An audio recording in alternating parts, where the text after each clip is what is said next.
It is 3 a.m. in New York, 5 p.m. in Canberra, and 4 on a Monday afternoon here in Seoul. I'm Moon Gun-young. This is ARIRANG, Korea's only global network. South Korea remains on high alert after yet another suspected North Korean drone was discovered on a mountain in Gangwon-do province over the weekend, some 130 kilometers south of the inter-Korean border. Our Defense Ministry correspondent Kim Hyun-bin starts us off.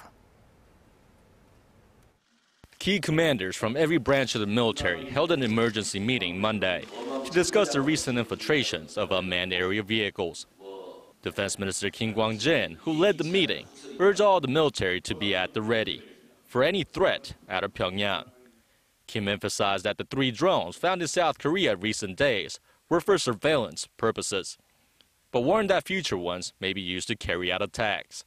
North Korea has hundreds of unmanned aerial vehicles in its possession, so there could very well be more found in South Korea in the coming days and weeks. The South Korean military says it's well equipped to deal with enemy jet incursions and attack UAVs, but adds that it's much more difficult to detect these types of UAVs, which are very small in size. Seoul says it plans to purchase low-altitude radar and other military gadgetry to prevent further infiltrations. Seoul's Joint Chiefs of Staff said it will take strong actions over Pyongyang's violation of its airspace, and will also mobilize units across the country to search for other drones. A 3rd drone was found on a mountain in Samcheok, Gangwon province, and was reported to the military authorities last Friday.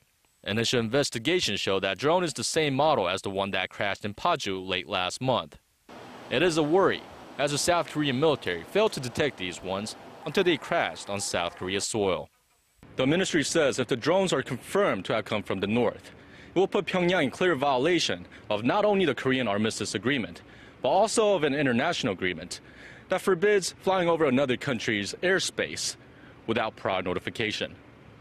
Kim Hyun-bin, ARIRANG News. Now, to that end, President Park Geun-hye says South Korea needs to come up with a contingency plan that addresses any type of provocation from North Korea. She was speaking at a meeting with her chief secretaries earlier this Monday morning. There, President Park said North Korea's string of ballistic missile launches and its strengthened surveillance techniques need to be taken seriously. She called on her officials to come up with a plan of action sooner rather than later. Now, the sense of urgency, she said, was due to public fear over the continued threats and provocations. Meanwhile, South Korea, the U.S. and Japan will hold a meeting of their top nuclear negotiators in Washington on this Monday. Upon his arrival to the U.S. Capitol, Seoul's nuclear envoy also hinted about holding separate bilateral talks with his Japanese counterpart. Shin Se-min reports. The newly appointed South Korean envoy to the six-party talks, Hwang Jun-guk, is in the U.S. Capitol for talks with his American and Japanese counterparts on drawing up countermeasures and preventive steps to deal with North Korea's latest provocations. According to South Korean officials, Hwang is scheduled to meet with Washington Special Envoy Glenn Davies and Japanese Foreign Ministry Director General Junichi Hara on Monday. Speaking to reporters upon his arrival in Washington, Hwang said the talks are designed to reaffirm coordination among the 3 nations in regards to further provocative acts by North Korea. The South Korean officials also hinted that there might be a chance for a bilateral meeting with Tokyo's chief nuclear envoy, something that didn't happen the last time the 3 countries met in this format last November. If the meeting is held, it'll reflect South Korea's push for strengthening security partnership with Japan, despite a number of unsolved territorial and historical disputes. Hwang said it would be, quote, unnatural for the nuclear envoys of neighboring countries not to meet. Any talks that might occur would center on the North Korean nuclear threat, and Hwang said Seoul could not rule out the possibility that Pyongyang will make good on its threat to conduct a 4th nuclear test. At the United Nations headquarters Friday, North Korea's deputy ambassador to the UN, Lee Tong-il, repeated that threat. He said Pyongyang would carry out a new form of nuclear test to protect itself from the U.S., which he says is, quote, hell-bent on regime change. Shin Se-min, ARIRANG News. The United States has reiterated its support for Tokyo's efforts to bolster its military defense capabilities. Washington also announced plans to send 2 more ballistic missile destroyers to Japan by the year 2017 to help its Asian ally counter North Korean threats and stand up to a more assertive China. Our UDN has the details. U.S. Defense Secretary Chuck Hagel has welcomed Japanese Prime Minister Shinzo Abe's push for collective self-defense by altering Tokyo's war-renouncing constitution. Speaking at a joint news conference with his Japanese counterpart in Tokyo on Sunday, Hagel said Japan was playing a proactive role in contributing to global and regional peace and stability. In addition, Hagel announced plans to send 2 advanced destroyers equipped with ballistic missile defense systems to Japan in the face of a more threatening North Korea. In response to Pyongyang's pattern of provocative and destabilizing actions, including recent missile launches in violation of UN Security Council resolutions. The announcement comes a matter of days after Pyongyang test-fired 2 mid-range ballistic missiles into the EC, following a series of shorter-range missiles in recent weeks. For the safety of Japan and of Eastern Asia, we believe that Japan's Aegis system and the United States Aegis system is very effective. The extra ships will bring the total number of U.S. Aegis destroyers deployed in Japan to 7. Hagel also sent a message to China saying it should respect its neighbors, adding that coercion and intimidation will only lead to conflict. Yurian, ARIRANG News. And U.S. Defense Secretary Chuck Hagel will land smack bang into the middle of a diplomatic row between Beijing and Tokyo when he touches down in the Chinese capital later today. ARIRANG News Foreign Affairs correspondent Hwang Seong-hee reports on how Washington is firmly taking Japan's side on territorial issues. The United States is siding with Japan in a dispute with China that's brewing over historical and territorial issues. And the biannual Western Pacific Naval Symposium next month is shaping up as center stage. China has invited all participating nations to take part in an international fleet review where they can parade their ships, with one exception, Japan. Washington has said no American ships will sail if no Japanese ships do. This is not the first time the U.S. has been drawn into the escalating diplomatic row between Japan and China. Late last year, China sparked a trans-Pacific uproar by declaring an air defense identification zone, giving itself the right to identify and take military action against aircraft near the Japan-controlled Senkaku Island, which is also claimed by China. Washington defied Beijing by sending military planes into the zone unannounced. Whether U.S. Secretary of Defense Chuck Hagel will address the fleet review issue during his visit in Beijing remains unclear, but experts say China may not want Japanese warships in its waters because of Japan's occupation of China during the Second World War. Amid the regional spat, South Korea, a country also mired in a diplomatic dispute with Japan, is tightening its bond with China. According to sources Monday, Seoul's Financial Supervisory Service Governor Choi Soo-hyun met his Chinese counterpart in Beijing last week and agreed to bolster financial cooperation. In the past, South Korea had maintained closer economic ties with Japan. The two neighbors will also conduct a joint study of Japan's wartime sexual enslavement of women through historical documents preserved in China. Hwang Seong-hee, ARIRANG News. Australian Prime Minister Tony Abbott's week-long tour of Northeast Asia has kicked off, and so too has his ambitious drive to ink free trade deals with the region's biggest economies. Now, the trip begins in Tokyo, where Abbott is scheduled to hold bilateral talks with Japanese Prime Minister Shinzo Abe on this Monday. The two will be looking to come to terms on a bilateral free trade agreement that has been held up over imports of Australian beef.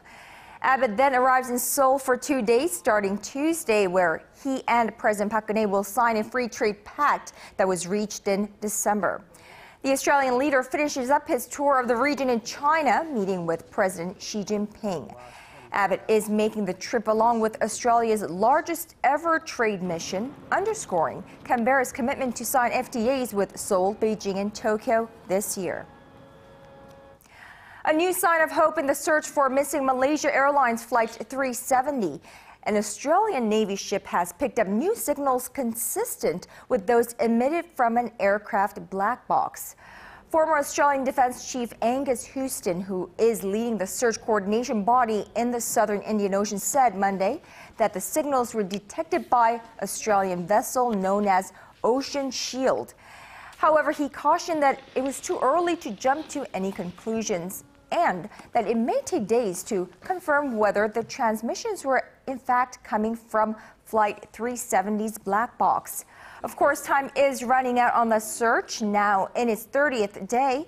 The batteries of the black box are feared to run out any day now if they haven't already. Now, on a much different note, Korean rhythmic gymnast Yeonjae had a weekend to write home about at the Lisbon World Cup in Portugal. The 19-year-old finished first in the ball clubs and ribbons events on Sunday, one day after becoming the first Korean ever to win the individual all-around. She leaves Portugal with 4 gold medals in total and 1 bronze from hoop. Sun, who finished 5th at the London Olympic Games 2 years ago, is shooting to win multiple titles at the Asian Games in Incheon this fall.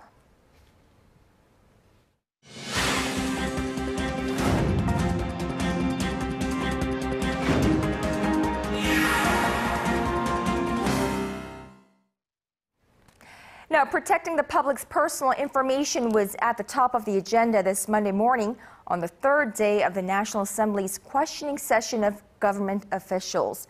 Both ruling and main opposition party lawmakers asked whether proper measures had been taken in light of 3 massive leaks of private data this year alone, including the nation's largest ever in January. Well, Finance Minister Hyun-suk said the government was already taking appropriate measures and putting more pressure on companies to protect data. Lawmakers from the opposition New Politics Alliance for Democracy also discussed President Park's deregulation drive. They said removing too many regulations could undermine the economy, with a strong taking it as an opportunity to prey on the weak. Well, overseas orders for South Korea's industrial plants surged from a year earlier in the first 3 months of this year on the back of increased orders from Africa and the Middle East. The Trade Ministry says overseas orders for the first quarter amounted to $16.8 billion, a spike of 42% from the same period last year. Well, government efforts to make it easier for local firms to go abroad is getting the credit for the surge. The growth was especially pronounced in Africa, where orders jumped more than 40-fold. The government's goal is to boost annual overseas orders to over $70 billion this year for the first time ever. And staying right here in this country, non-financial assets of Korean households make up more than 70% of all assets, and most of them are tied up in real estate. Statistics Korea shows that real estate assets in particular accounted for around 68% of households' non-financial assets last year. Now, that is down almost 2 percentage points from a year earlier. Experts say, unlike in the past when property prices continued rising, real estate may no longer be a profitable investment outlet. They caution that an asset structure that leans too heavily on property could have a devastating impact on household finances should prices go down. Now, they suggest that people sell some of their real estate to enhance financial liquidity for a stable source of income for the years after retirement. Well, speaking of saving up, the number of Koreans using so-called budget phones now account for 5% of all mobile phone users in Korea. Seoul's Science and ICT Ministry says as of last month, over 2.8 million people were signed up on more economical phone plans that are about 30% cheaper than those sold by major mobile carriers. Well, ministry officials say the number of subscribers could surpass 3 million this month. What makes these budget phones operators much more cheaper is because they borrow the network infrastructure from owners like SK Telecom or KT to lessen the burden of high cell phone bills. Now, on a different note, the unemployment rate has been edging down in recent months, but Korea's younger generation continues to find it extremely tough getting on the career ladder. And in a bid to create more jobs, the government and local organizations are showing the CEOs of future how to get their own businesses off the ground. Our Kwon Soo-ah reports. Starting one's own business is the dream of many young creative minds in the nation. And to help them achieve that goal, the Ministry of Education recently distributed a startup-friendly school system manual, which allows students to leave university for up to 2 years so they can prepare to set up a business and gives credits to those participating in startup-related activities. 15 universities already had such a system in place at the end of 2013, and the ministry hopes to raise that number to 95 by the second semester of this year. It is difficult for students to start their own business in terms of time, money, and room. However, our school has special startup courses that connect us with venture companies, so we can do internships. Black Box, a club on the Seogang University campus, has already trained over 160 students who are currently active with their own businesses. Despite strong passions and various opportunities to receive help, young Koreans remain hesitant to jump into business. Why? Social perception is a problem. People think it's a better path for university students to work for conglomerates. However, people engaged in consulting at around 230 startup organizations for young people see a bright future. Due to the many success stories nowadays, the social perception seems to be changing. Readiness, a company founded last year, is one of those success stories. Its travel application now boasts around 10,000 users. However, the company needed a good push off the starting line. The biggest concern for young entrepreneurs is seed money. We received that by winning a contest held by the Korea Tourism Organization. These days, the Korea Institute of Startup and Entrepreneurship Development provides us with manpower. Apart from the cases of individual success, the government hopes that these businesses grow bigger, create more jobs, and kickstart a virtuous cycle. Kwon Soo-ah, ARIRANG News.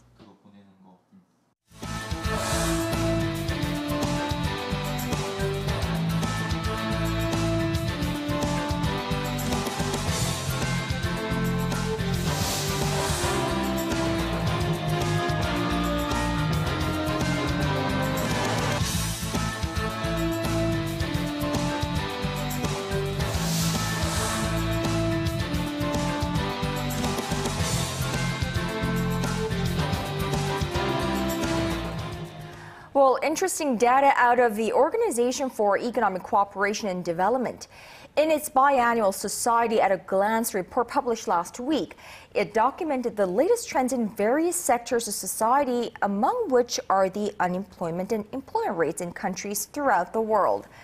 Well, according to that publication, Korea ranked the lowest in terms of the number of unemployed people among OECD member states. In fact, as of the second quarter of 2013, the jobless rate in this country stood at 3.3%, which is far below the OECD average of 9.1%. So this is good news. But take a listen to this. The employment rate stood at 64.2%, which just so happens to be lower than the OECD average of 65%. So what can we make out of this seemingly conflicting findings? So let's bring in Dr. Oh Jung-gun, professor of economics at Korea University, for some analysis. Dr. Oh, welcome to the program. Thank you for inviting. Now, so the low jobless rate, the lowest among OECD member countries, but at the same time, a low employment rate. At first glance, it doesn't make much sense. So would you help us out make sense out of these very conflicting figures? Well, that's interesting. In normal case, low labor employment and low rate of unemployment are definitely incompatible. But in case of Korea, rate of unemployment is also low, and also the rate of employment is also low. Mm-hmm. Why we have such cases in Korea?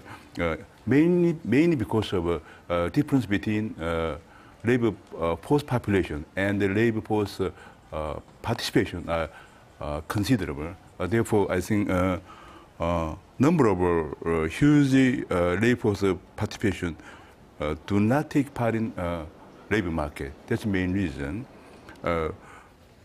Looking at the definition, rate of unemployment is ratio of number of unemployed to number of labor force participation, and also while the employment rate is the ratio of number of employed to number of labor force population. So the difference between number of labor force participation and number of labor force population lead to this kind of result.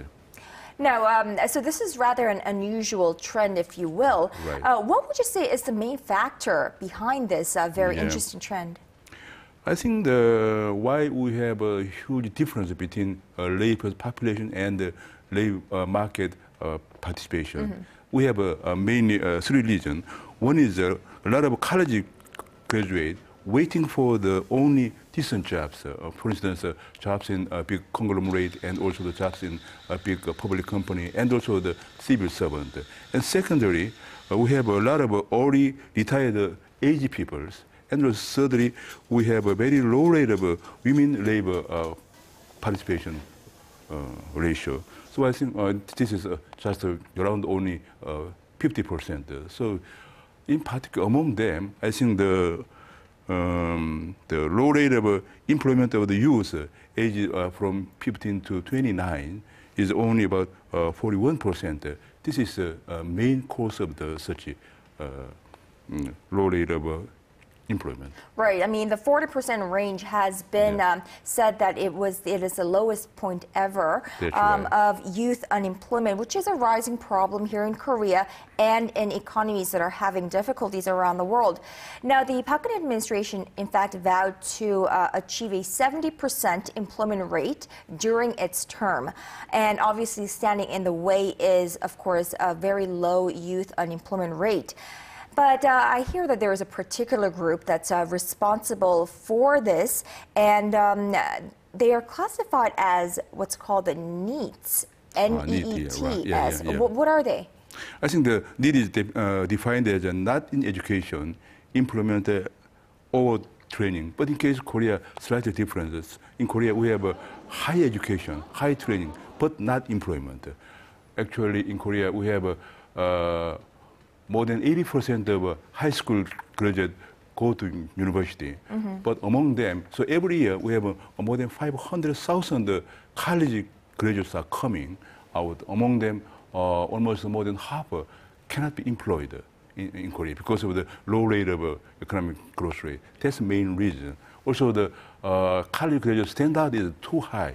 They want to only have jobs in a big conglomerate or in big public company or government side. But right, and what's considered a decent job in this society. That's right, yeah. And of course, high level or high rate of college entrance is behind that, because all these youth, they have a very high I suppose, education and high qualification, but no jobs to go to, according to their standards.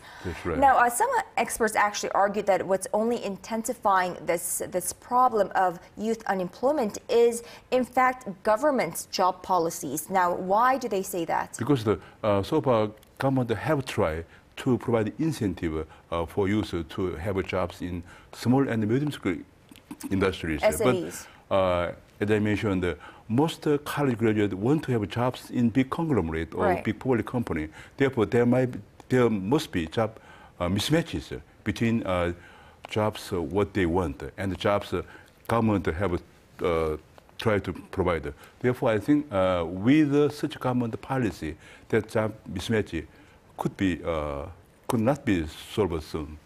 So I have the most difficult question waiting for you, Dr. Oh. So what can be done to address this problem? Well, Korean society is a highly education-oriented society. Almost all the parents want their children to have jobs in a big conglomerate and big public company and the government side. Also, therefore, Korean college graduates cannot reduce their standard. Therefore, one best solution is the government try to provide good jobs, decent jobs, in particular knowledge-based jobs such as finance, education, medical or tourism, etc. And high-paying jobs. That's right. That's a high-paid job, which the youth want to have jobs in that side. But in that side, in finance, education, medical, tourism, etc., that's a highly regulated so far. But so with the deregulation, with our regulatory reform, the government can provide a good job, decent jobs for youth. That's the only best solution for youth job mismatch. Well, that's definitely good to hear because President Park Geun-hye's deregulation drive is on the kick right now. And hopefully we will see some results in the youth unemployment sector as well. All right, Dr. Oh Jung-gun, Professor of Economics at Korea University, thank you so much for speaking with us this afternoon. Welcome.